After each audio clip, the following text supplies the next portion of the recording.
사랑으로 저희가 주일을 맞이하여 예배를 드립니다.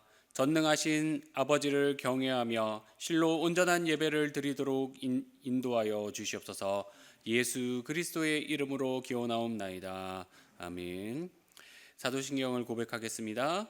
전능하사 천지를 만드신 하나님 아버지를 내가 믿사오며 그 외아들 우리 주 예수 그리스도를 믿사오니 이는 성령으로 잉태하사 동정녀 마리아에게 나시고 본디오 빌라도에게 고난을 받으사 십자가에 못 박혀 죽으시고 장사한 지 사흘 만에 죽은 자 가운데서 다시 살아나시며 하늘에 오르사 전능하신 하나님 우편에 앉아 계시다가 저리로서 산자와 죽은 자를 심판하러 오시리라.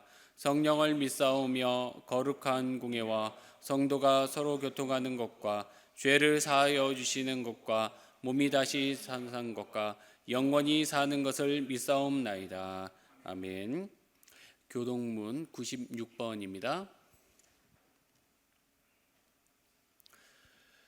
보라, 자식들은 여호와의 기업이요 태의 열매는 그의 상급이로다. 젊은 자의 자식은 장사의 수중의 화살 같으니 이것이 그의 화살통에 가득한 자는 복되도다. 이르시되 진실로 너희에게 이르노니 너희가 돌이켜 어린 아이들과 같이 되지 아니하면 결단코 천국에 들어가지 못하리라. 그러므로 누구든지 이 어린 아이와 같이 자기를 낮추는 사람이 천국에서 큰 자니라. 또 누구든지 내 이름으로 이런 어린아이 하나를 영접하면 곧 나를 영접함이니. 또 아비들아 너희 자녀를 노엽게 하지 말고 오직 주의 교훈과 훈계로 양육하라. 마땅히 행할 길을 아이에게 가르치라. 그리하면 늙어도 그것을 떠나지 아니하리라. 아멘.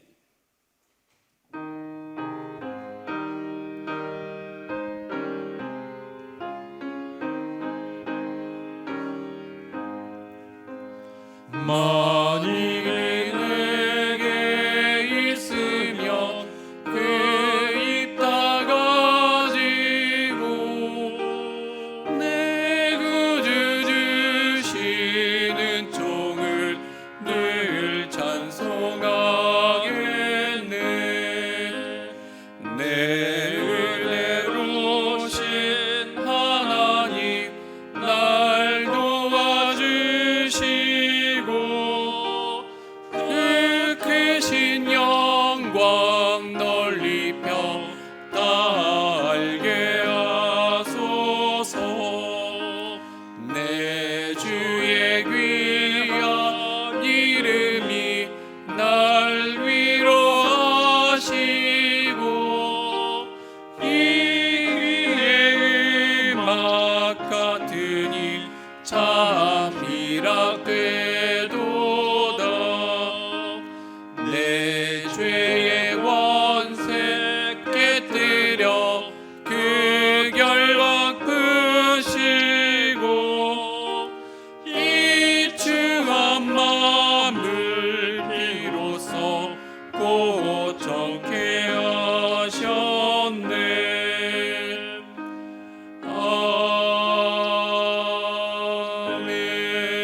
아멘.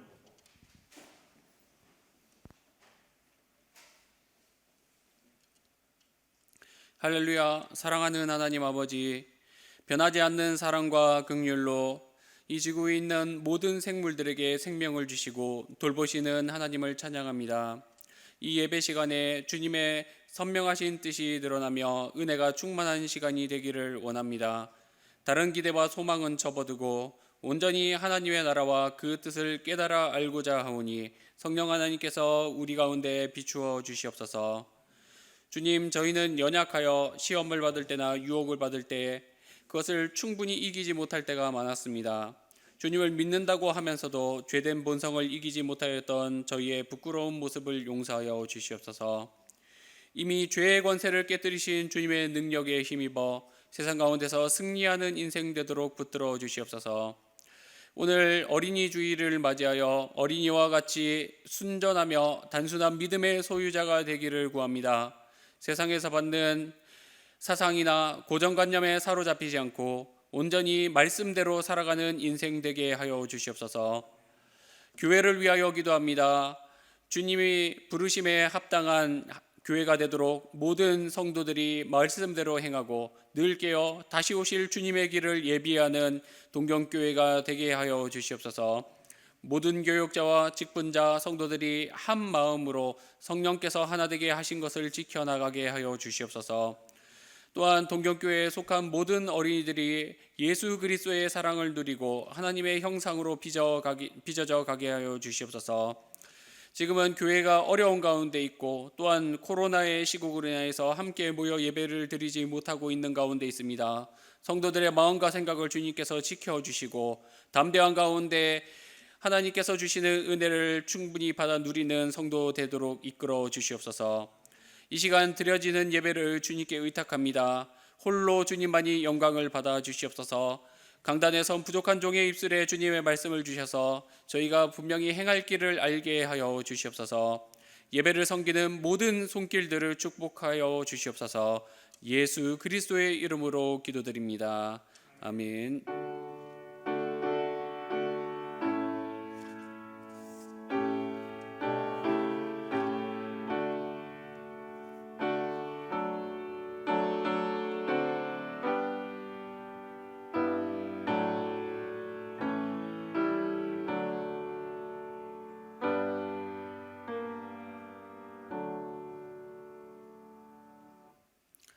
네, 오늘 저희에게 주시는 하나님의 말씀은 마가복음 10장 13절로부터 16절까지의 말씀입니다.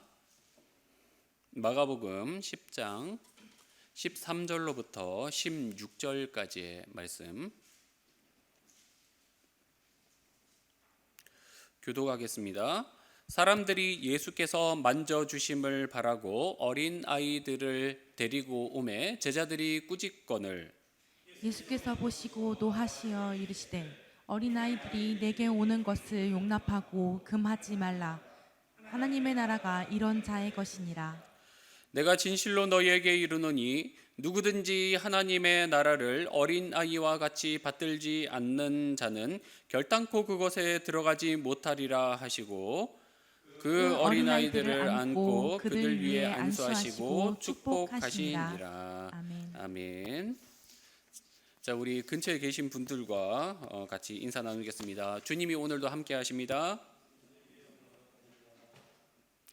네, 참 날씨가 좋죠. 오늘도 오늘 좀 심지어 덥기에까지 느껴지는 날이에요.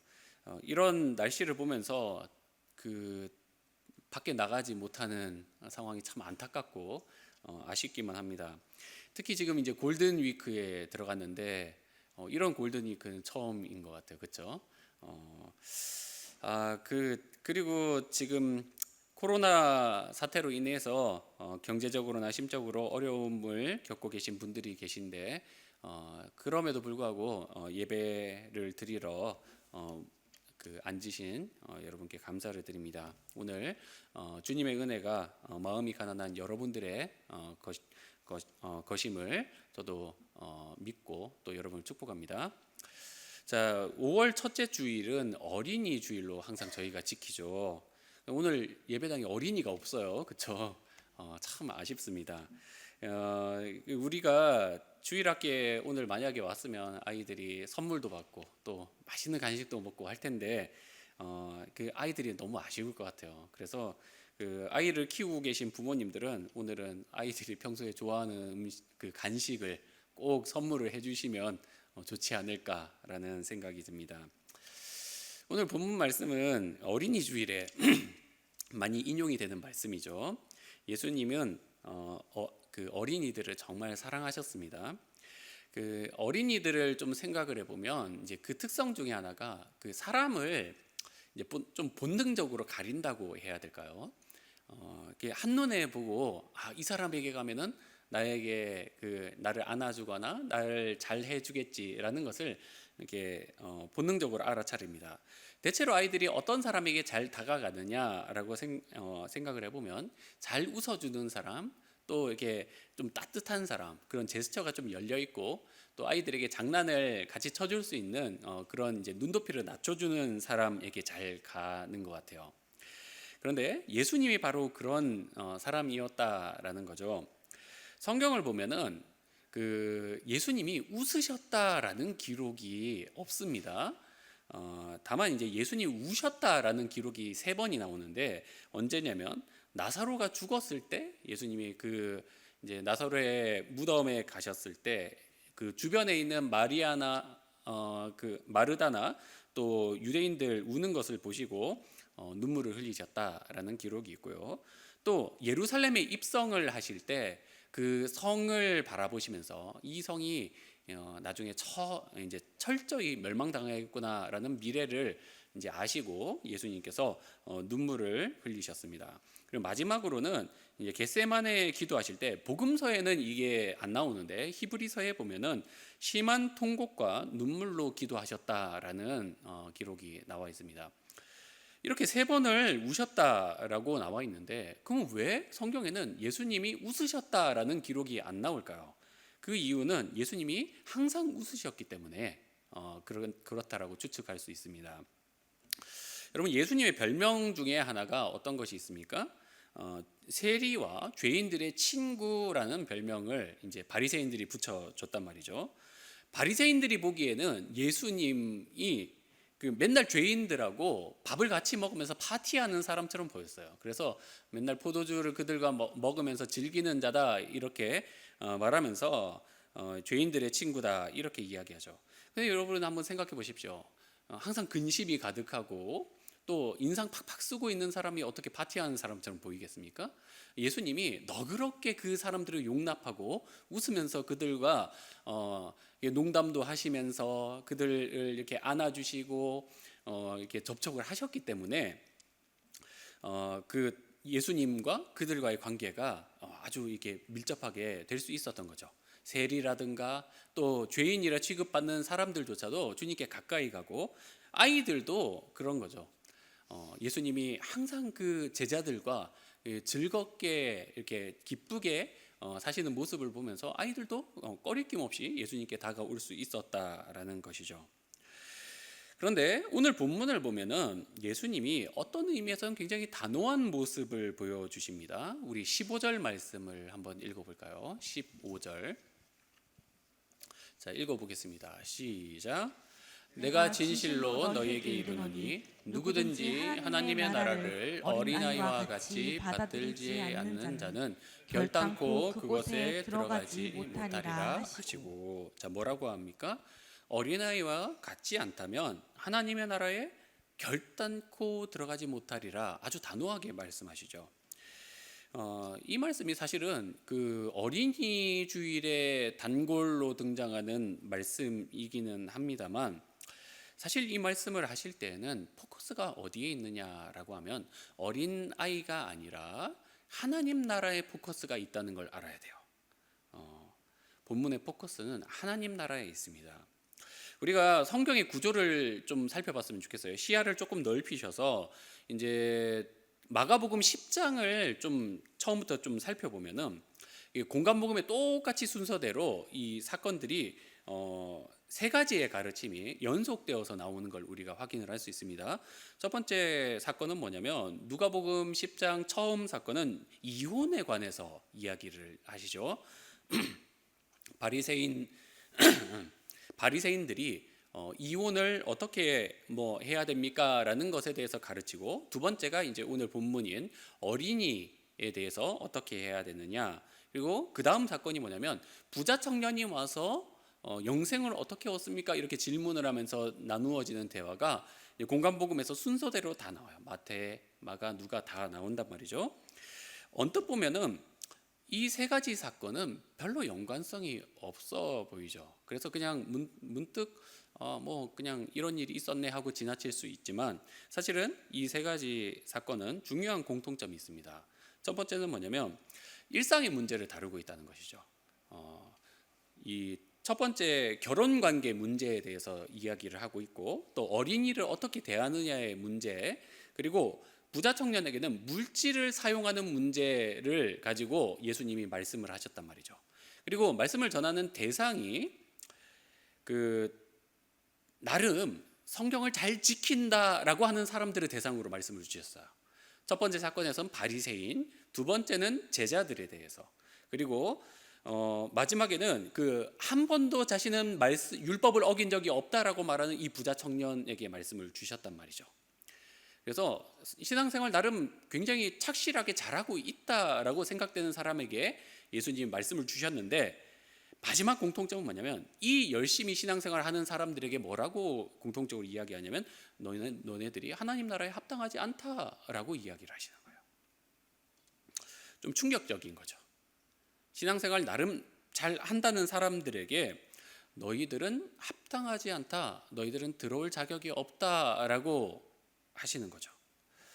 여러분, 그들의 일상에 문제가 있었습니까?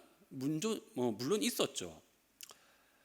근데 바꾸어서 우리가 좀 생각을 해보면 그들이 하나님 나라에 합당하게 생활을 하고 있지 않기 때문에 일상 속에서 문제가 표출이 되는 거예요. 신앙생활 나름 한다고 이제 신앙의 연수도 오래되고 말씀 잘 알고 신앙생활 열심히 하는 사람인데, 이 사람이 교회에서 예배를 드릴 때나 또 공적인 신앙 활동에서는 문제가 없는데 일상에서 문제가 있는 거예요. 가정에서 배우자를 대할 때 문제가 있고, 또 아이들을 대할 때 문제가 있고, 물질을 사용하는 데 있어서 문제가 있었단 말이죠. 그게 비단 그 시대에 있는 제자나 바리새인들 같은 사람들만의 문제가 아니라 오늘 이 시대를 살아가는 우리에게도 동일하게 나타날 수 있는 문제라는 것이죠. 교회에서 예배를 드리고 신앙생활 공적으로 할 때는 완벽한 사람인 것 같은데, 배우자가 보기에, 자녀가 보기에, 물질을 사용하는 면을 보기에 문제가 있다는 거예요. 그래서 주님이 보시기에는 하나님 나라에 합당하지 않다라고 이야기하는 거죠. 주님이 뭐라고 질문을 하십니까? 너희가 기도를 잘했느냐? 주일 성수를 잘했느냐? 헌금을 잘했느냐? 그렇게 묻지 않으시는 거예요. 어떻게 묻느냐면 너희가 하나님 나라에 합당하게 생활하고 있느냐라고 물으시는 거죠. 여러분, 우리의 신앙생활의 패턴이 조금 잘못됐다라고 생각할 수 있는 부분이에요. 우리는 주일의 공적인 활동에서 잘 되면 내 삶도 변하고 내 자녀도 변하고 또 내가 하나님 나라에 합당하게 들어갈 만한 자격을 갖추게 된다라고 생각을 하지만, 실상은 반대인 거죠. 우리의 속사람이 먼저 변하고, 그리고 그 변화된 속사람으로 인해서 일상이 변하면 그러면 하나님 나라에 들어갈 자격이 생긴다라는 공식으로 주님이 우리에게 말씀을 해주고 계신 거예요. 여러분, 주님이 우리에게 너는 하나님 나라에 합당한 사람이냐라고 물으실 때, 예 주님, 저는 그 나라에 합당합니다라고 대답을 하려면 우리는 과연 어떻게 해야 할까요? 오늘 이 말씀은 우리에게 아주 직관적이면서도 확실한 명령을 주고 있습니다. 여러분, 이 말씀을 좀 자세히 살필 때 하나님 나라에 합당하게 준비되는 저와 여러분이 되기를 소망합니다. 자, 먼저 우리 13, 14절을 읽어볼까요? 13절, 14절. 자, 읽습니다. 시작. 사람들이 예수께서 만져주심을 바라고 어린아이들을 데리고 오매 제자들이 꾸짖거늘 예수께서 보시고 노하시어 이르시되 어린아이들을 내게 오는 것을 용납하지 말라. 하나님의 나라가 이런 자들의 것이니라. 자, 어떤 말씀입니까? 제자들이 이제 어린아이들 오는 것을 막았단 말이죠. 좀 강하게 막은 것 같아요. 뭔가 예수님이 하시는 활동인데 아이들이 오면은 그게 활동이 막히니까 좀 물러나 있어 이렇게 이렇게 꾸짖는 것 같죠. 그런데 그런 제자들의 액션을 보면서 예수님이 어떻게 하시는 겁니까? 아주 화를 내시는 거죠. 분노하시는 거죠. 여러분이 이 제자들의 입장이었다라고 생각하면 좀 당황스럽지 않겠습니까? 아니, 난 예수님 생각해서 한 건데 이렇게 화내실 거 뭐가 있나라고 생각이 들 수 있을 것 같아요. 그런데 예수님이 화를 내시는 데는 분명한 이유가 있습니다. 그건 뭐냐면 경각심을 가지라라는 거예요. 여러분, 우리가 제자들의 속마음을 좀 알아야 될 것 같아요. 예수님이 이제 이렇게 화를 내시기 전에 무슨 사건이 있었습니까? 아까 순서대로 봤을 때 그 바리새인들과 예수님이 논쟁을 한번 하셨죠. 이혼 문제에 대해서. 바리새인들이 예수님을 정확하게 나와 있어요. 시험하기 위해서 이제 물어봅니다. 예수님, 모세의 법대로 이혼을 하는 것이 옳습니까? 라고 물어보는 거예요. 예수님이 틀리게 대답하면 당신 모세의 법을 안 지키는 사람이지 라고 걸고 넘어지려고 하는 거죠. 그런데 예수님이 아주 지혜롭게 하나님께서 짝지어 주신 것을 사람이 나누지 못한다라고 이야기하시면서 시험을 아주 지혜롭게 물리치셨어요. 그런데 이제 예수님의 기준에서는 이거 하나님 나라의 선한 원리에 대해서 잘 가르쳐 주신 건데, 제자들의 입장에서는 좀 어떠냐면은 좀 다른 거예요. 예수님은 그 제자들의 랍비, 제자들의 스승이란 말이죠. 근데 바리새인들과 논쟁을 했을 때 이겼기 때문에 제자들 기준으로 봤을 때는, 봤지? 우리 랍비가 더 우월해.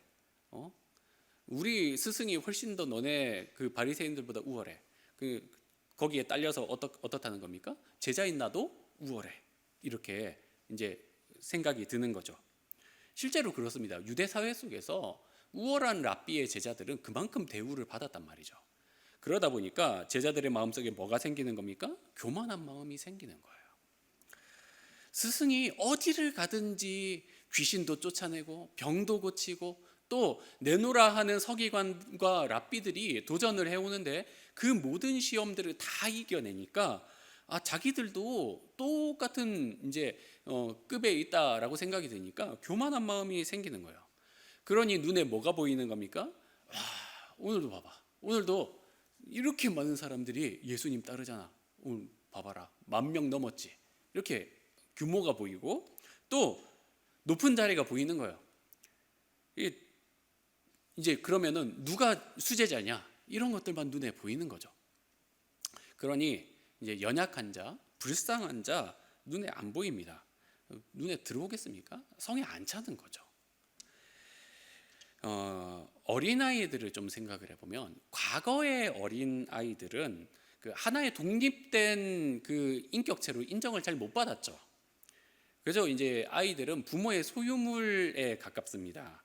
유대 사회를 좀 생각을 해보십시오. 유대 사회에서 이게 사람을 수를 셀 때 어떻게 셉니까? 여자와 어린아이는 숫자에 넣지 않아요. 그러니까 성인 남자들만 센단 말이죠.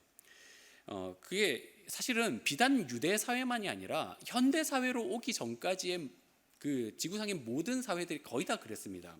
조선 시대에 서민들이 자식들을 어떻게 대했습니까? 기근이 오면은 먹을 것을 위해서 자식 중에 하나 그 부잣집에 이제 종으로 파는 거죠. 어쩔 수 없이 이제 가족들 먹고 살아야 되니까. 자식들과 함께 어떻게든 견뎌내야지 이런 마음이 아니라 그렇게 대하는 거예요. 여자애들을 그 보통 이제 13살, 14살 이때쯤 되면은 다 빨리빨리 시집을 보내는데, 시집을 보낼 때 어떻게 하냐면 지참금을 받죠. 그래서 돈을 받아서 이제 여자애들을 보냅니다. 돈을 많이 주는 집에 보내는 거예요. 솔직히 말하자면. 지참금을 많이 가지고 온 신랑은 좋은 신랑이고, 적게 가지고 오면은 또 망했네 뭐 이렇게 생각이 되는 거죠. 왜 그렇겠습니까? 노동력으로 그냥 보는 거예요. 노동력의 단위. 농사지을 식구 하나 우리 집에서 딸려갔으니까 너는 그 노동력의 대가를 우리 집에 갚아라 라는 거죠.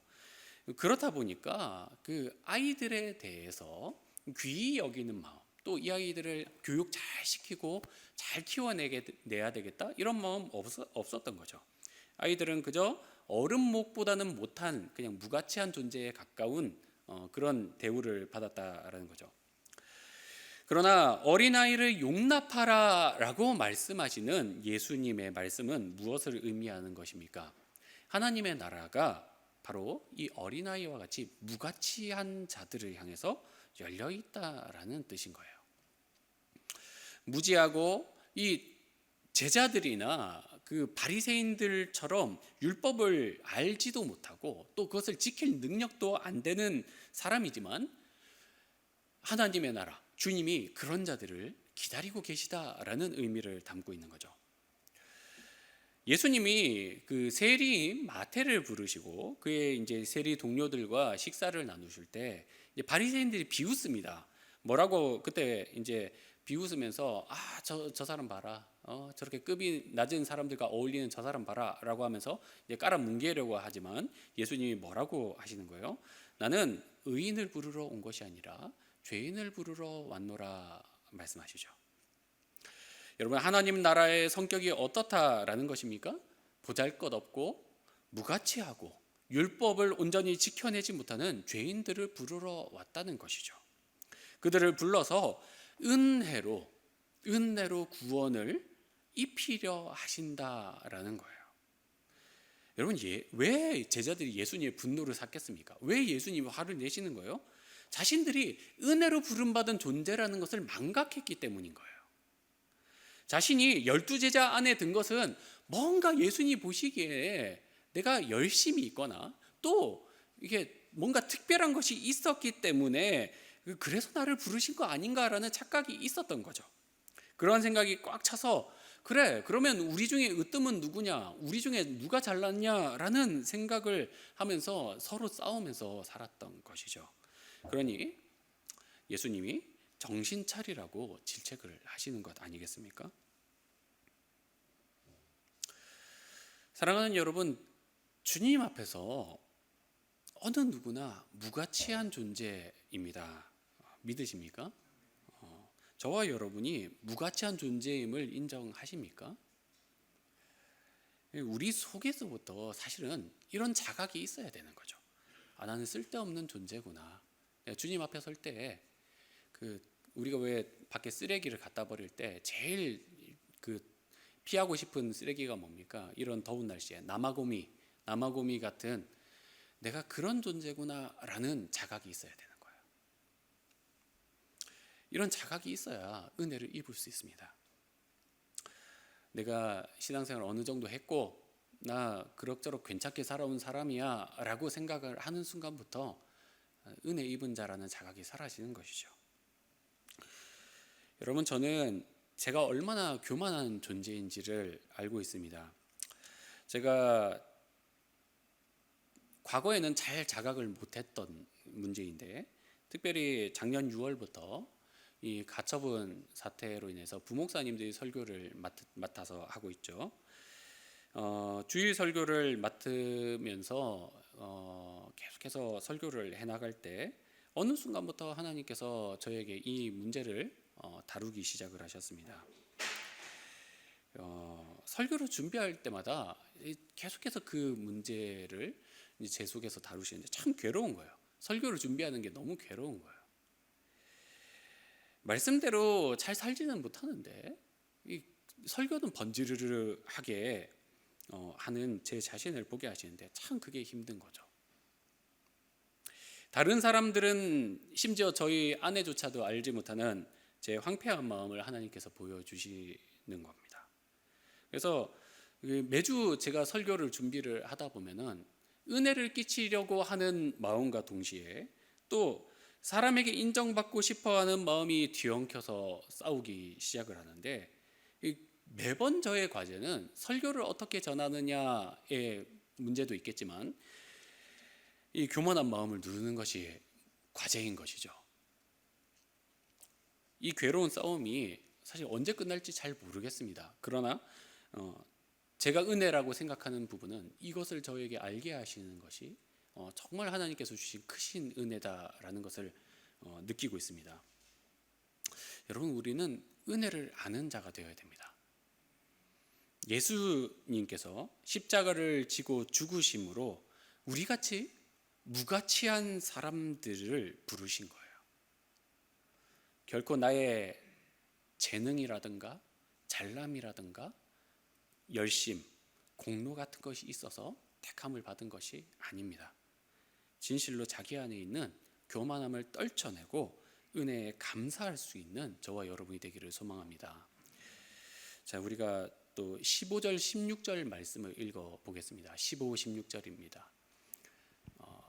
15절, 16절.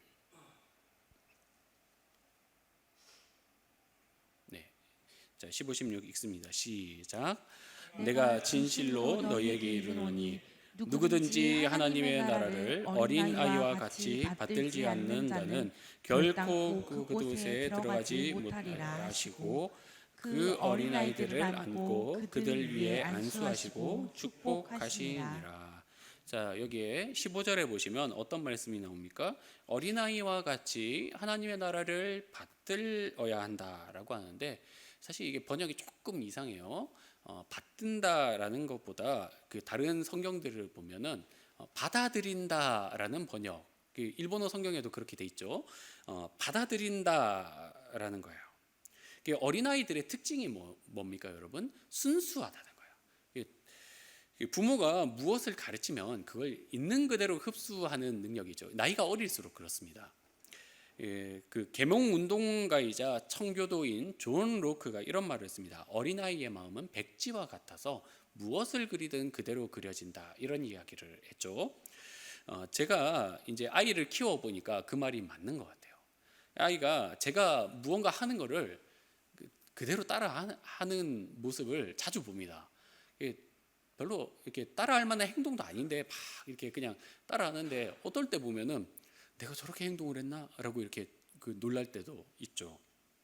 그러면서 내가 참 잘 살아야 되겠구나, 이런 생각도 들고 그렇습니다.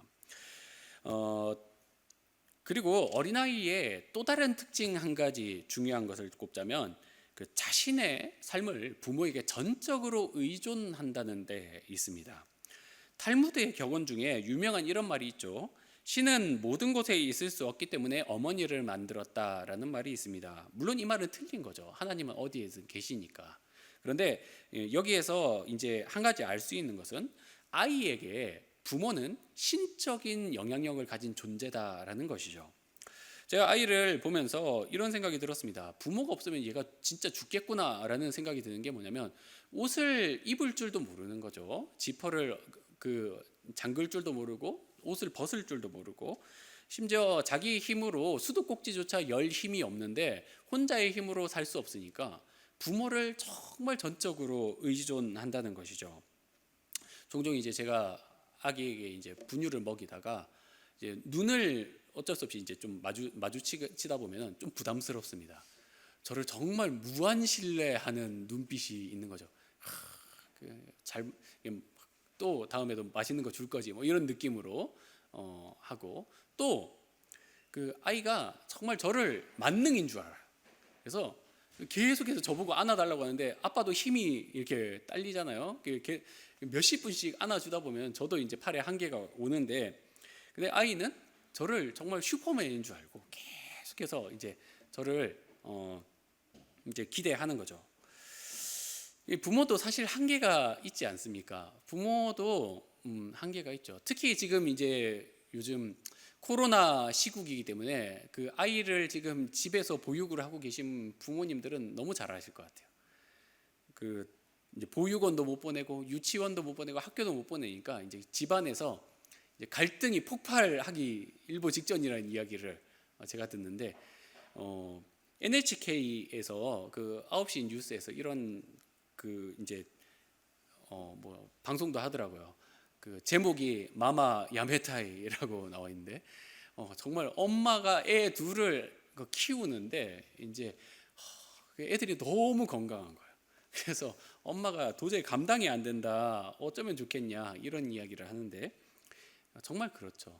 인간인 이상 우리는 부모로서 정말 부족하다라는 것을 절감을 하게 됩니다. 그러나 여러분, 우리 하나님은 어떻습니까? 우리 하나님에게는 부족함이 있습니까? 없죠. 한계가 없죠. 하나님은 자신을 향하여서 전심으로 의지하려는 자들을 오히려 찾고 그들을 원하고 계십니다. 믿으십니까? 그것이 인간 아버지와 하늘 아버지의 차이인 것이죠. 여러분, 우리에게는 주님만이 나의 전부다라고 하는 전적이고 순수한 믿음이 필요합니다. 그래서 15절에서 주님이 뭐라고 하십니까? 어린아이와 같이 하나님의 나라를 받아들이지 못하면 결단코 그것에 들어갈 수 없다라고 하죠. 순수해야 된다는 거예요.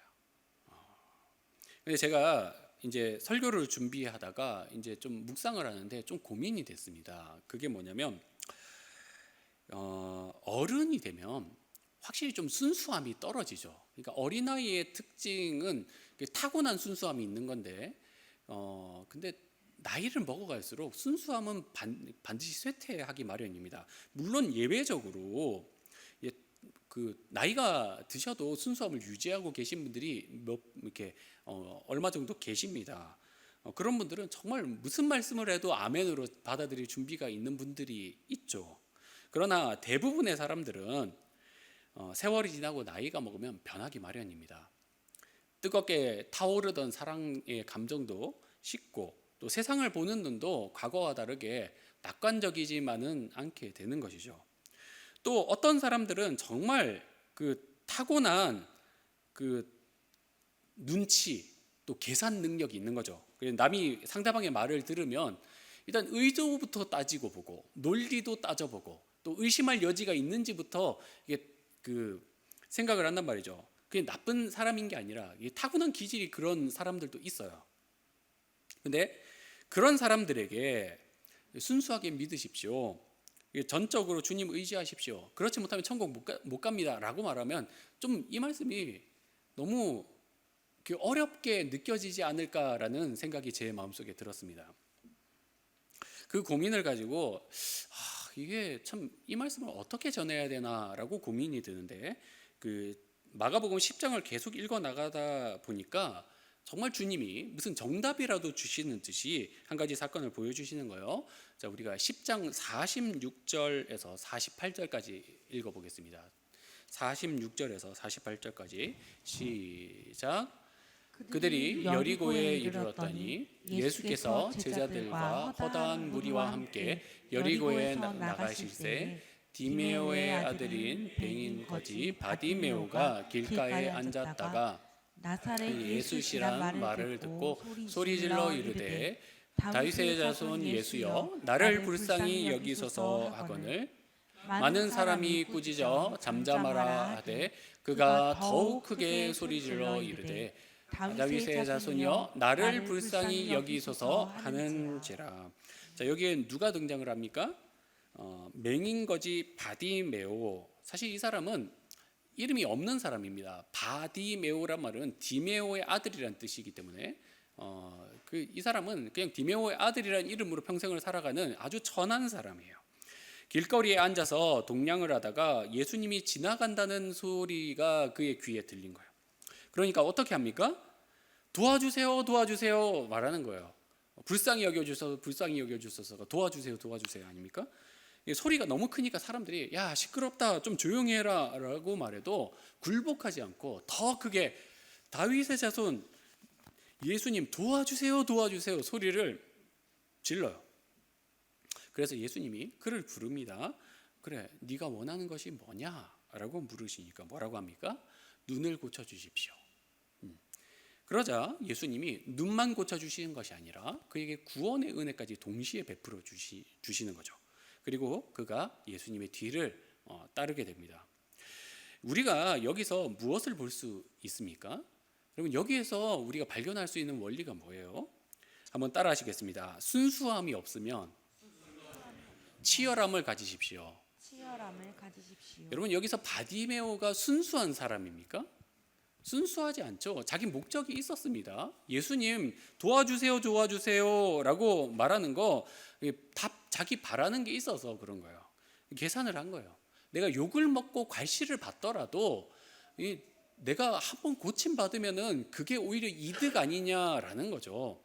괄시 받는 거 별거 아니다라는 생각에서 정말 최선을 다해서 할 수 있는 목소리를 다해서 예수님을 찾는 거예요.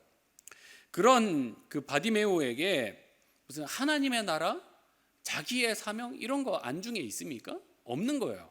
그저 나 나아야 되겠다. 저 사람이 죽은 사람도 살렸다니까 나 제발 좀 나아야 되겠다. 이런 생각으로 치열하게 주님 찾는 거죠. 여러분이 하나님의 나라를 생각을 하실 때, 또 여러분이 주님 앞서 나의 삶을 어떻게 살아야 될까를 생각을 할 때 계산을 해보십시오. 손익 계산서를 두들겨 보십시오. 잠시 누리는 이 땅의 삶과 하나님의 나라에서 누릴 수 있는 영생 중에 어떤 것이 값진 것인지를 계산해 보십시오. 내가 최선을 다해서 이 땅에서 누릴 수 있는 것, 뭐 15억 로또에 당첨되더라도 누릴 수 있는 이 땅에서의 영광과 말씀에서 약속한 하나님이 주실 영광 중에 어떤 것이 더 가치 있는 것인지를 여러분의 논리와 여러분의 생각과 여러분의 의심을 다 동원해서라도 따지고 계산해 보십시오. 그렇게 계산을 마치셨다면 여러분 치열하게 하나님의 나라를 얻기 위해서 여러분의 인생을 사십시오. 바디메오가 남의 눈총과 꾸지람에도 굴복하지 않았던 것처럼 치열하게 하나님의 나라를 갈구하십시오. 하나님의 나라는 그럴 가치가 있는 정말 복된 나라이기 때문인 것이죠. 순수함이 없다면 치열함을 가지고 주님의 나라를 향해 전진해 나가는 저와 여러분이 되기를 간절히 소망합니다. 여러분, 말씀의 결론을 맺겠습니다. 오늘 예배를 드리는 우리들 대부분은 사실 나름 신앙생활을 열심히 해왔다라고 말할 수 있을 만한 사람들입니다. 그런 우리가 좀 더 겸허히 오늘의 말씀을 받았으면 좋겠습니다. 하나님의 나라는 은혜로 부름받은 자들만이 들어가는 나라입니다. 우리가 일찍 신앙생활을 시작을 해서 직분 받고 나름 공로 있다라고 해서 교만해지면 그 부르심이 무슨 의의가 있겠습니까? 자신의 무가치함을 알고 은혜에 감사할 줄 아는 신앙인이 되어야 되겠습니다. 그리고 하나님을 전적으로 의지하는 믿음을 가지십시오. 치열하게 하나님을 찾으십시오. 어설프게 세상을 사랑하는 것도 아니고 하나님을 사랑하는 것도 아닌 상태에서 걸쳐 있지 마십시오. 어린아이와 같은 자세로 하나님의 나라에 들어갈 자격을 준비해 나가는 저와 여러분이 되기를 간절히 축원드립니다. 기도하겠습니다. 사랑하는 하나님 아버지, 오늘도 주님의 말씀을 저희에게 주셔서 또 깨닫게 하여 주심에 감사를 드립니다. 하나님께서 무가치한 자들, 쓸모없는 자들, 은혜 없이는 살 수 없는 자들을 불러주셨는데 주님, 저희가 무언가 주님 앞에서 충성되이 살았다라고 해서 과거의 영광에 사로잡히지 않고 오히려 더 겸손해져서 주님이 보시기에 낮고 겸허한 자세로 주님의 오실 나라를 준비해 나가는 신앙인 되도록 인도하여 주시옵소서. 또한 어린아이가 부모를 향하여서 전적으로 의지하고 매일매일 어머니를 찾는 것처럼 우리도 주님을 찾고 주님을 의지하는 마음으로 날마다 주님 앞에 합당한 자세로 서는 그런 모습 있게 하여 주시옵소서. 예수님의 이름으로 기도드립니다. 아멘.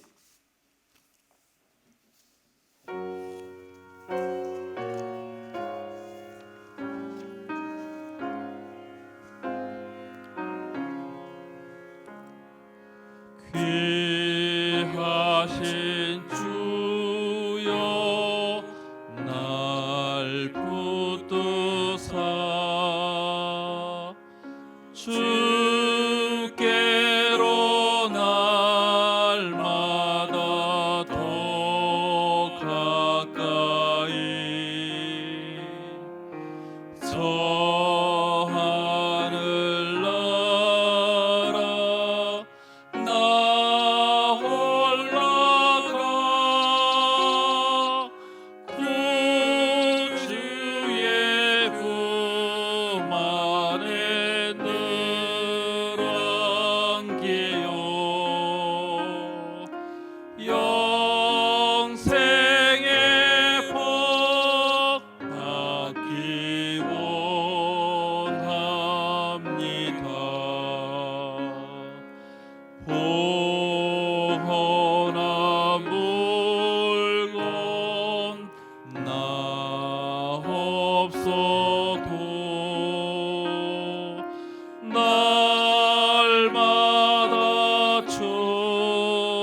가까이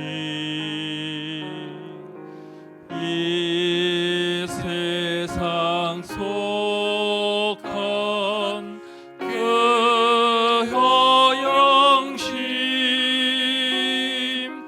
또 주한 생각을 다 버리니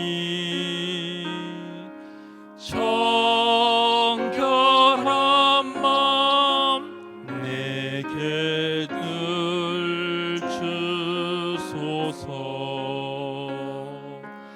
이 세상 내가 살 동안에 주께로 날마다 더 가까이 저 배는 천국 나 들어가 한없는 복락을 다 얻도록 풍성하는 애를 주옵소서.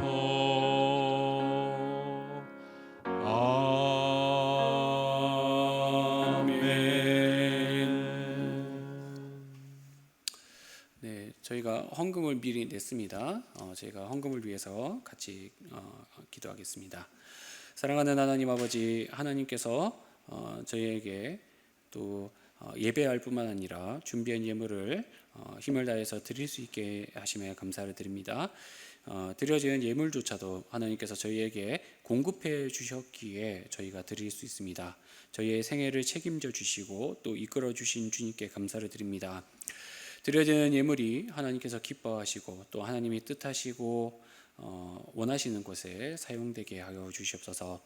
또한 성도들의 삶의 형편을 주님께서 돌보아 주시기를 원합니다. 코로나 바이러스 사태로 인하여서 많은 성도들이 경제적으로 어려움을 호소하고 있는 가운데 있사오니 주님께서 긍휼히 여겨주시고 이 사태가 속히 끝나 주님이 기뻐하시고 선하신 은혜 아래서 사회가 또 다시 회복되게 인도하여 주시옵소서. 예수님의 이름으로 기도드립니다. 아멘. 네, 이 시간은 광고 시간입니다. 주보를 함께 보시면 좋을 것 같습니다. 그 교회 주보는 항상 그 홈페이지에 스캔되어서 나와 있으니 여러분이 꼭 교회 소식을 확인해 주시기를 바랍니다. 지금 코로나 바이러스로 인해서 저희가 온라인 예배 체제로 진행이 되고 있는데 저희가 5월 말까지 일단은 계속해서 그 인터넷 예배 중심으로 진행되는 걸 알려드립니다. 그리고 이제 그에 맞게 이제 식사나 모든 교회 봉사가 잠시 이제 미뤄지는 것을 이해해 주시기 바랍니다. 일본어 예배를 드리시기 원하시는 분들은 2부 예배, 그리고 3부 예배는 한국어로 예배를 드리고 있습니다. 그리고 헌금을 드리기 원하시는 분들은 온라인 계좌가 주보에 나와 있으니 그 계좌를 통해서 내주시면 좋을 것 같습니다. 그리고 교구 소식이 하나 있는데요. 신주구 6구역에 김동환 형제와 또 이아람 자매의 장녀 김사라 양이 그 4월 24일 날 탄생했습니다. 그 김진규 집사님 그리고 한경선 집사님의 손녀가 되겠죠. 여러분 축하해 주시기를 바랍니다. 네, 이제 일어나셔서 좌우에 계신 분들과 인사 나누시겠습니다.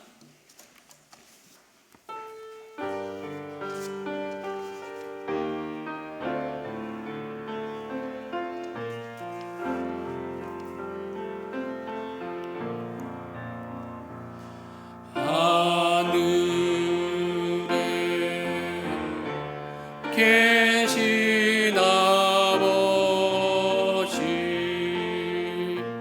이름 거룩히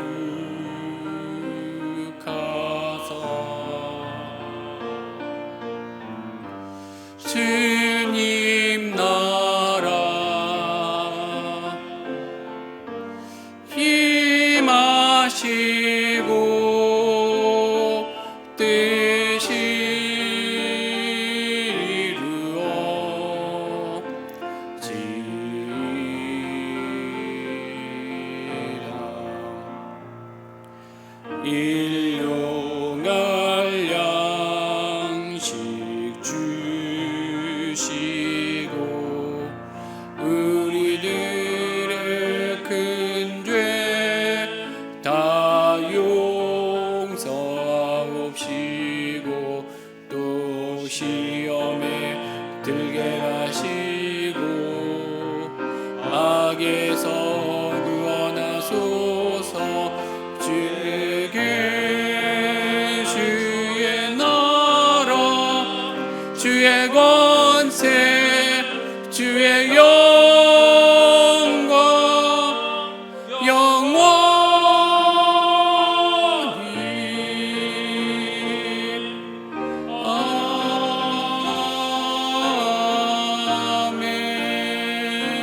아멘.